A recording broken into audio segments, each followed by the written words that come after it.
Bhavnagar local crime બ્રાન્ચે શહેરના રૂવાપરી road ટેકરી ચોક વિસ્તારમાં રેડ કરીને પરપ્રાંતના વિદેશી દારૂનું છૂટક વેચાણ કરતી એક મહિલાને ઝડપી પાડી છે. એલસીબી દ્વારા ઝડપાયેલી આરોપી મહિલા પાસેથી વિદેશી દારૂની કુલ 30 બોટલ કબજે કરવામાં આવી છે.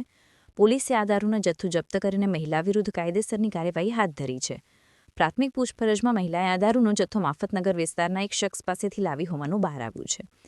પોલીસે હવે આ શખ્સને ઝડપી લેવા માટે વધુ તપાસ હાથ ધરી છે.